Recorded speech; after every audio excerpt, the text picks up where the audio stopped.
नमस्कार दोस्तों जस्ट 2 दिन बचे हैं बजट 2025-26 को। आपको पता है सैटरडे को निर्मला सीतारमण जी हमारी फाइनेंस मिनिस्टर बजट पेश करेंगी और इस बार कहीं ना कहीं अगर आप देखोगे तो मिडिल क्लास को लेकर काफी चर्चा हो रही है कि जिस प्रकार से इस समय प्रॉब्लम से गुजर रहा है मिडिल क्लास भारत का, उसको क्या सरकार रिलीफ देगी कि नहीं। क्या निर्मला सीतारमण जी फाइनेंस मिनिस्टर कोई ऐसा उपाय लाएंगी कि नहीं, या फिर कोई ऐसा टैक्स में कटौती करेंगी कि नहीं, तो वो हमें देखना होगा। लेकिन बजट अनाउंस करने के पहले यहां पर मैं चाहता हूं आप सभी को कि मिडिल क्लास को इस समय प्रॉब्लम क्या हो रही है, कौन से दिक्कतों का सामना करना पड़ा है, वो 5 चीजें मैं आपको बताऊंगा और इससे आपको एकदम क्रिस्टल क्लैरिटी मिल जाएगी कि आखिरकार इश्यूज क्या हैं, ताकि बजट के दौरान जब आप उसके बारे में अनाउंसमेंट सुनोगे तो आपको और अच्छे से चीजें समझ में आएंगी। तो चलिए शुरुआत करते हैं। लेकिन उससे पहले आप सबको यह भी बता दूं, आप में से जो भी लोग यूपीएससी की प्रिपरेशन कर रहे हैं, आप हमारा जो फाउंडेशन बैच है जिसके अंदर प्रीलिम्स मेंस इंटरव्यू सब कुछ की कंप्लीट प्रिपरेशन कराई जाती है, वो आप ले सकते हैं।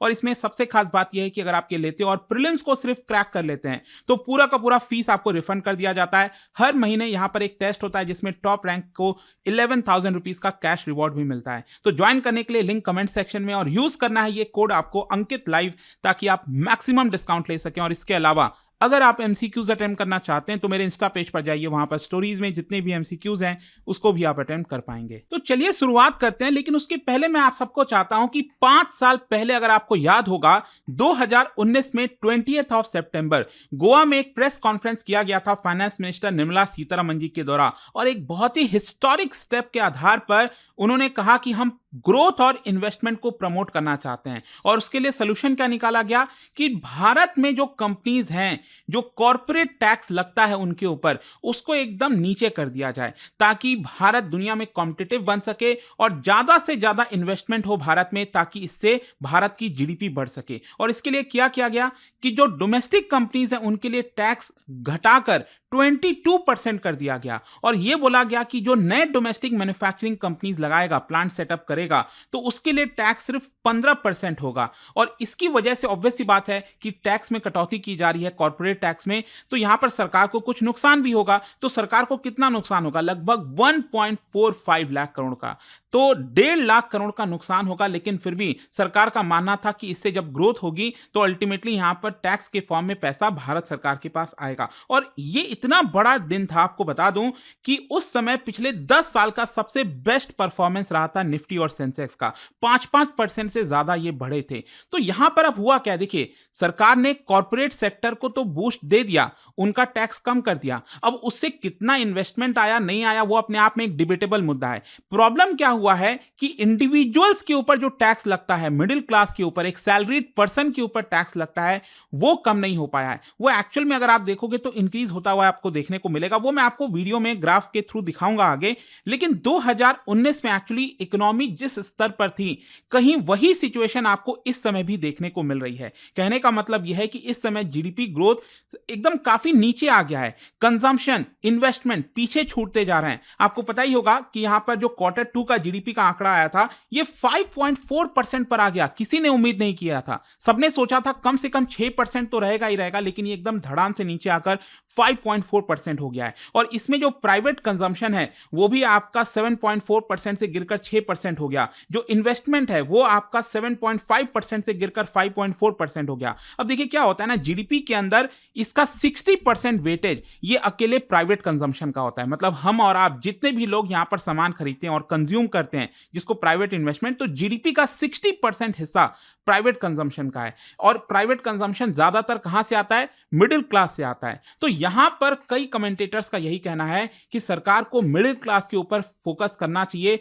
1 फरवरी वाले बजट में। अब देखिए, कंज्यूमर्स इस समय बहुत सारे प्रॉब्लम से गुजर रहा है। एक तो फिजिकल प्रॉब्लम भी है, वेजेस नहीं बढ़े हैं, दूसरी तरफ जो मॉनेटरी प्रॉब्लम है, मतलब कि यहां पर जो इंटरेस्ट रेट वगैरह है वो भी कम नहीं हो रहा है। मतलब सरकार टैक्स लगा रही है एक तरफ, दूसरी तरफ इंटरेस्ट रेट भी बढ़ा हुआ है। तो अगर मैं आपको इस समय सबसे बड़े प्रॉब्लम की बात करूं कि मिडिल क्लास को सबसे बड़ा प्रॉब्लम क्या है, तो सबसे बड़ा प्रॉब्लम है सैलरीड पर्सन का जो डिस्पोजेबल इनकम बढ़ना चाहिए इन्फ्लेशन के साथ साथ, वो नहीं बढ़ पाया है। मतलब कि आपको पता होगा, जो आपके पास पैसा आता है, मान लीजिए आप महीने में 50,000 रुपए कमा रहे हैं, तो उसमें से आप कुछ टैक्स दे देते हो। मान लो आपने 15,000 टैक्स दे दिया, तो डिस्पोजेबल इनकम 35,000 है। तो क्या है कि मान लीजिए पिछले 5 साल में आपका ये जो पैसा है, डिस्पोजेबल इनकम है 35,000 रुपए, ये तो बढ़ना चाहिए ना, ये 40,000, 45,000 इस तरह से होना चाहिए, क्योंकि यहां पर इन्फ्लेशन भी तो होता जा रहा है। लेकिन यहां पर पता चल रहा है कि डिस्पोजेबल इनकम आपकी नहीं बढ़ रही है। और दूसरा प्रहार क्या हो गया? Interest rate. आपने देखा ही होगा पिछले 2 साल से आरबीआई ने जो रेपो रेट है वो आपका 6.5% पर कर रखा है, जिसकी वजह से जो भी आप लोन वगैरह लेते हो वो भी आपका काफी ज्यादा है। और अल्टीमेटली देखिए इसका नतीजा क्या हुआ, यहां पर लोगों की इनकम नहीं बढ़ रही थी, लोगों का यहां पर जो इंटरेस्ट रेट है, जो आप लोन वगैरह ले रखे हो तो उसके ऊपर इंटरेस्ट रेट बढ़ा था। इसकी वजह से अल्टीमेटली क्या हुआ, जो यहां पर अनसिक्योर्ड लोन्स हैं उनकी संख्या बढ़ने लगी। अनसिक्योर्ड कहने का मतलब, जब कई बार आपने देखा होगा लोग पर्सनल लोन लेते हैं, मतलब एक ऐसा लोन लेते हैं जिसपे आपने कोई चीज गिरवी नहीं रखी है। जैसे मान लो अगर आप कार लोन ले रहे हो तो कार तो है ना, कल के डेट में अगर आप ईएमआई नहीं पे करोगे तो बैंक वाले आएंगे, गाड़ी उठा कर ले जाएंगे। अगर आप घर वाला लोन ले रहे हो तो अल्टीमेटली घर तो है ना, एसेट है, मान लो आप लोन नहीं पे कर पा रहे हो तो घर जब्त कर लेगी बैंक। लेकिन अनसिक्योर्ड लोन में क्या है कि बैंक ने पैसा दे दिया, आप पैसा नहीं चुका पा रहे हो तो बैंक वो पैसा रिकवर नहीं कर पाती है। और आप देखिए अनसिक्योर्ड लोन, पर्सनल लोन जो है, और साथ ही साथ जो क्रेडिट कार्ड बोरोइंग होती है, पिछले 3 साल में 22%, 25% ऐसे बढ़ रहा था, जिसकी वजह से आरबीआई को कुछ रिस्ट्रिक्शंस लगाना पड़ गया। आरबीआई को ये डेंजर लग रहा था और इसी की वजह से आज के डेट में आप देख सकते हो ये 11% तक आ गया है जो अनसिक्योर्ड लोन है। एंड इनफैक्ट अगर आप देखोगे जो बैड लोन्स की हम बात करते हैं ना, एनपीए, नॉन परफॉर्मिंग एसेट, तो उसमें सबसे ज्यादा हिस्सा 52% आज के डेट में ये अनसिक्योर्ड रिटेल लोन्स का ही आपको देखने को मिलेगा। तो इससे आपको समझ में आ रहा होगा लोग अनसिक्योर्ड लोन कब लेते हैं, जब यहां पर उनकी इनकम नहीं बढ़ रही होती है और उनके पास कोई और उपाय नहीं होता है। और रिसेंटली आप देख ही रहे होगे यहाँ पर आजकल काफी सारे लोन ऐप स्कैम वगैरह भी सामने आ गए हैं कि आप लोन ले लेते हो छोटा मोटा अमाउंट का, 10-15 हजार का, और उसमें आपको बहुत सारा पैसा मांगा जाता है। नहीं दोगे तो आपका जो नाम वगैरह है वो खराब करने की कोशिश की जाएगी, बहुत सारी चीजें होती हैं। खैर, यहां पर अब हम आते हैं वो 5 मेन फैक्टर जिसकी वजह से भारत के अंदर मिडिल क्लास और जो हाउस होल्ड्स हैं वो इस समय प्रेशर फील कर रहे हैं। वो क्या है? सबसे पहला हम बात करेंगे that is rising personal income tax. मतलब लगातार जो टैक्स है वो आपके ऊपर बढ़ रहा है। मैं आपको बताता हूं ये कैसे। देखिए 2019-20 में, जैसा कि मैं आपको बता रहा था, सरकार ने कॉर्पोरेट टैक्स में भारी गिरावट कर दी, जिसकी वजह से क्या होता है, जैसे मान लीजिए हम बात करें भारत सरकार के रेवेन्यू का, तो भारत सरकार को रेवेन्यू एक ज्यादातर डायरेक्ट टैक्स से आता है और दूसरा इनडायरेक्ट टैक्स से आता है, मतलब जीएसटी वगैरह। तो हम यहां पर जीएसटी की बात नहीं कर रहे हैं, हम बात कर रहे हैं डायरेक्ट टैक्स की। अब डायरेक्ट टैक्स में भी 2 चीजें हैं, एक तो है आपका पर्सनल इनकम टैक्स, जो एक इंडिविजुअल सैलरीड क्लास जो कुछ कमाता है तो वो उस पर टैक्स पे करता है, और दूसरा होता है कॉर्पोरेट टैक्स। ये 2 चीजों से सरकार को डायरेक्ट टैक्स के माध्यम से पैसा आता है। अब हुआ क्या, आपको मैं चार्ट के माध्यम से दिखा रहा हूं। ये ब्लू लाइन जो आप देख रहे हो ना, ये कॉर्पोरेट टैक्स को दिखा रहा है। मतलब सरकार को जो भी डायरेक्ट टैक्स आ रहा है उसमें कॉर्पोरेट टैक्स का कितना परसेंटेज है और पर्सनल इनकम टैक्स का कितना परसेंटेज है। तो इससे आपको समझ में आएगा कि जब सरकार ने 2019 में कॉर्पोरेट टैक्स में कटौती की, उसके पहले अगर आप देखोगे तो कॉर्पोरेट टैक्स का हिस्सा ज्यादा हुआ करता था और पर्सनल इनकम टैक्स का हिस्सा कम हुआ करता था। लेकिन अचानक से 2019 में जब कटौती की गई कॉर्पोरेट टैक्स में, उसके बाद से अचानक से ये चीजें टर्न हो गई और ये पता चलता है कि पर्सनल इनकम टैक्स का हिस्सा बढ़ गया है और कॉर्पोरेट टैक्स का हिस्सा यहां पर कम हो गया है। मैं आपको आंकड़े भी बताता हूं। 2018-19 में, मतलब कि कॉर्पोरेट टैक्स का कट करने से पहले, यहां पर 58% हिस्सा कॉर्पोरेट टैक्स का था, भारत सरकार का जो रेवेन्यू आता था डायरेक्ट टैक्स में, और 46.5% जो है वो आपका पर्सनल इनकम टैक्स का था। लेकिन 2020-21 में ये कितना चला गया, ये 50% को क्रॉस कर गया पर्सनल इनकम टैक्स। और आज के डेट में हालात ये हैं 2023-24 में कि 53% टैक्स ये आपका पर्सनल इनकम टैक्स से आता है, डायरेक्ट टैक्स में अगर आप देखोगे, which is highest in 24 years. मतलब अभी तक यही रिकॉर्ड होता था कि कॉर्पोरेट टैक्स से ज्यादा पैसा सरकार के पास आते थे, पर्सनल इनकम टैक्स से कम आते थे। अब ये उल्टा हो गया है। तो आई होप आप समझ पा रहे होगे कि किस प्रकार से जो इनकम टैक्स है, पर्सनल इनकम टैक्स, उसमें एक प्रकार से इजाफा है और यहां पर आपको ज्यादा पे करना पड़ रहा है। एंड यही एक बड़ा मुद्दा है जिसकी वजह से एक्सपर्ट्स का ऐसा मानना है कि इस बार के बजट में डायरेक्ट टैक्स में एक बड़ी कटौती की जाएगी ताकि मिडिल क्लास को यहां पर रिलीफ दिया जा सके। खैर, दूसरा यहां पर जो इंपॉर्टेंट पॉइंट है वो है आपका मार्जिन एक्सपेंशन। देखो मैं आपको समझाता हूं। कोविड के रिकवरी के बाद से अगर आप देखोगे 2021-22 के बाद से जो कॉर्पोरेट इंडिया है मतलब हमारे देश के अंदर जो बिजनेसेस हैं, जो बड़े-बड़े बिजनेस करते हैं, उनका प्रॉफिट एक्चुअली सेल्स ग्रोथ के मुकाबले डबल हुआ है। मतलब जैसे मान लीजिए अगर मैं कहता हूँ हमारे देश में कंपनीज को फायदा हो रहा है, चलो अच्छी बात है फायदा हो रहा है। अब फायदा कैसे हो सकता है? जब वो ज्यादा सेल करेंगे, जब डिमांड ज्यादा होगी। तो यहां पर पता ये चल रहा है कि एक्चुअल में उनका प्रॉफिट इसलिए बढ़ा है कि यहां पर उन्होंने वेज में बढ़ोतरी नहीं की है। कोई भी कंपनी क्या करती है, करना क्या चाहिए अल्टीमेटली, कि जब किसी कंपनी को फायदा हो रहा है तो उस फायदे का कुछ हिस्सा अपने एम्प्लॉयज को भी देना चाहिए, लेकिन वो अपना फायदा जो है एम्प्लॉयज को नहीं दे रहे हैं। मतलब सैलरी में बढ़ोतरी नहीं हो रही है, यहां पर वो एक्सपेंशन नहीं कर रहे हैं। वो बेसिकली सेल्स जितना ग्रो हो रहा है उससे डबल हिसाब से प्रॉफिट ग्रो हो रहा है। मैं आपको आंकड़ा भी दिखाता हूं। अगर आप बॉम्बे स्टॉक एक्सचेंज के टॉप 500 कंपनीज को लोगे, उसमें यह पता चला कि यहां पर जो सेल्स है उसमें बढ़ोतरी हुई है 10% की। कंपाउंड एनुअल ग्रोथ रेट की अगर हम बात करें तो 10% की बढ़ोतरी हुई है हर साल। वहीं अगर हम बात करें प्रॉफिट आफ्टर टैक्स, पैट जिसको कहा जाता है, वो आपका ग्रो हुआ है 20% के हिसाब से। मतलब यहां पर सेल्स से डबल यहां पर बढ़ोतरी हो रही है किसकी, प्रॉफिट की। तो ये कहीं ना कहीं दिखाता है अगेन कि इनका एक्चुअली जो बिजनेसेस हैं उन्होंने अपना मार्जिन इंक्रीज कर दिया। अब समझिए मार्जिन इंक्रीज किया मतलब जो गुड्स हैं, प्रोडक्ट्स जो वो बना रहे हैं उसके दाम इंक्रीज हुए, मतलब इन्फ्लेशन हुआ। और अल्टीमेटली जो कंज्यूमर है, कंज्यूमर कौन है, जो नौकरी कर रहा है, उनकी यहां पर सैलरी बढ़ी नहीं। तो दोनों तरफ से उनको मार पड़ी है। अब अगर हम स्पेशली तीसरे पॉइंट में बात करें वेज ग्रोथ के बारे में, तो मैं आपको बता दूं एक प्रकार से पिछले 3-4 वर्षों से अगर आप देखोगे तो हमारे देश में रियल वेज ग्रोथ नेगेटिव में रही है। जी हां, रियल वेज ग्रोथ नेगेटिव में रही है। इसको थोड़ा सा एग्जांपल से भी समझिए।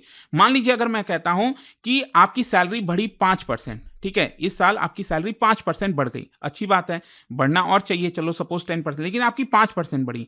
वहीं अगर हमारे देश में इन्फ्लेशन 7% है, तो क्या एक्चुअल में आपकी सैलरी बढ़ी? नहीं, एक्चुअल में आपकी सैलरी कम हुई, क्योंकि इन्फ्लेशन 7% है, आपकी सैलरी सिर्फ 5% बढ़ी है। मतलब आप तो -2% लॉस में रहे हो ना एक प्रकार से। तो कम से कम जितना इन्फ्लेशन है उतना तो आपकी सैलरी बढ़नी चाहिए थी, वो नहीं बढ़ पाई है। 2019 से लेकर 2023 के बीच में, ये पिछले 4 वर्षों में अगर आप देखोगे तो यहां पर जो अक्रॉस 6 सेक्टर्स हैं हमारे देश में, इंजीनियरिंग, मैन्युफैक्चरिंग, इंफ्रास्ट्रक्चर, ईएमपीआई जिसको कहते हैं, वहां पर वेज ग्रोथ कितना रहा है? ये मैं रियल की बात नहीं कर रहा हूं, नॉर्मल वेज ग्रोथ की बात करें तो इट इज 0.8%।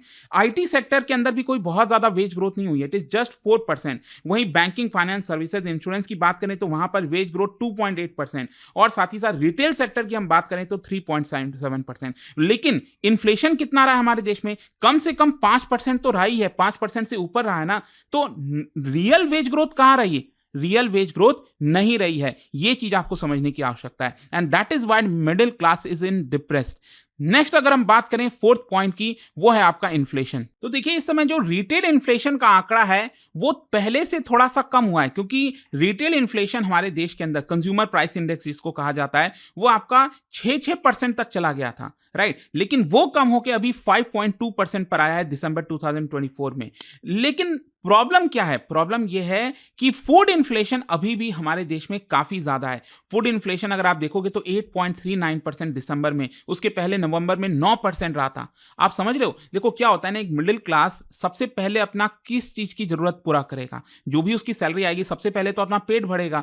तो यहां पर फूड इन्फ्लेशन के ऊपर हमें थोड़ा सा ज्यादा फोकस करना चाहिए कि क्या कहीं फूड इन्फ्लेशन तो ज्यादा नहीं है, क्योंकि अगर उसका फूड इन्फ्लेशन ज्यादा हुआ, उसको ज्यादा पे करना पड़ा है सब्जी लाने में, राशन का सामान हो गया, तो वो दूसरी जरूरतें पूरी नहीं कर पाएगा। And this is the main reason कि इस समय मिडिल क्लास, जो सैलरीड क्लास है, वो इन्फ्लेशन का सबसे ज्यादा भार उठा रखा है। तो ये चीज आपको यहां पर समझने की जरूरत है। और देखिए वॉरेन बफेट का कोट भी आया है that inflation is a cruel tax, उन्होंने बोला है, क्योंकि यहां पर जब इन्फ्लेशन ज्यादा हाई होता है, रेंट आपको ज्यादा पे करना है, एजुकेशन पर, मेडिकल एक्सपेंसेस, लेकिन अगर आपकी सैलरी नहीं बढ़ रही है तो डेफिनेटली ये सबसे ज्यादा भार सैलरी क्लास के ऊपर आएगा। नेक्स्ट और पांचवा पॉइंट है वो है आपका हाई डेट। कहने का मतलब यह है कि हमारे देश में जो हाउस होल्ड्स हैं, जो घर हैं, हम और आप जो रहते हैं, तो उन्होंने कितना कर्ज लिया, तो वो एक्चुअली अगर आप देखोगे जून 2024 तक ये पहुंच गया है 42.9% ऑफ जीडीपी। अब देखिए अगर आप इसको कंपेयर करोगे दुनिया के बाकी के इमर्जिंग मार्केट इकोनॉमी से, तो वो अभी भी कम है, क्योंकि दुनिया के इमर्जिंग इकोनॉमीज का जो household debt to GDP है वो आपको लगभग 50% के आसपास देखने को मिलेगा। तो भारत का ये एक्चुअली 42% अभी हुआ है, लेकिन पहले के मुकाबले ये ज्यादा हुआ है। अगर आप देखिए 2022 से अगर आप देखोगे तो यहाँ पर ये इंक्रीज हुआ है। पहले ये लगभग आपका 37% 38% के आसपास था, ये अब पहुंच गया है 42%। मतलब हमारे देश में जो हाउस होल्ड्स हैं वो ज्यादा कर्ज ले रहे हैं, और आपको मैंने बताया यहाँ पर किस तरह से जो अनसिक्योर्ड लोन्स वगैरह हैं उनकी संख्या काफी बढ़ गई है। तो फाइनली दोस्तों कंक्लूजन क्या निकलता है? कंक्लूजन ये है कि पिछले 5 वर्षों में यहाँ पर जो कॉर्पोरेट इंडिया है, जो कंपनीज हैं, उनको तो लोअर टैक्स पे करना पड़ा है। प्रोडक्शन लिंक इंसेंटिव स्कीम, बहुत सारे मेजर्स कंपनीज के लिए लाए गए हैं। वहीं दूसरी तरफ अगर हम गरीबों की बात करें, पुअर्स की बात करें, बिलो पॉवर्टी लाइन, तो उनके लिए सरकार ने भी कुछ किया है, जैसे फ्री राशन देना हो गया, सब्सिडीज देना हो गया, डायरेक्ट कैश ट्रांसफर हो गया। प्रॉब्लम कहां रही है? That is private salaried class, और इसीलिए उनका कई बार गुस्सा जो है आपने देखा होगा सोशल मीडिया पर कई जगह उभर कर सामने आता है। तो अब देखते हैं अल्टीमेटली ये जो बजट 2025 है क्या उनके लिए कोई रिलीफ की खबर लाता है कि नहीं। और आपको पता है हर साल की तरह जल्द से जल्द जो पूरा बजट का एनालिसिस है, पूरा 1 घंटे का, वो मैं आपके लिए लेकर आता हूं। जैसे निर्मला सीतारमण जी का बजट स्पीच खत्म होगा उसके बाद मैं काम पर लग जाता हूं, and with in 2 to 3 hours study IQ पर आपको पता ही होगा हर साल मेरा बजट का वीडियो आता है, बहुत से लोग देखते हैं। तो डेफिनेटली इस बार भी मैं बनाऊंगा। और जाने से पहले एक इंटरेस्टिंग क्वेश्चन आप सभी के लिए, क्या बता सकते हो as a wholly owned subsidiary of which of the following? जो सिडबी है वो स्टार्ट किया गया था 1990 में, क्योंकि 1990 में जो small industrial development bank of India start हुआ था वो किसी ऑर्गेनाइजेशन के अंडर में, मतलब एक सब्सिडरी के तौर पर किया गया था। तो किसके अंदर ये सब्सिडरी बनाया गया था आपको बताना है इनमें से। इसका राइट आंसर आप सबको पता है, मेरे इंस्टाग्राम पर तो मिलेगा ही, वहां पर अगर आप नहीं हो कोई बात नहीं, टेलीग्राम से ले सकते हैं इसका सही उत्तर। मैं कई सारे जो एमसीक्यूज हैं वो यहाँ पर स्टोरीज में डालता रहता हूं।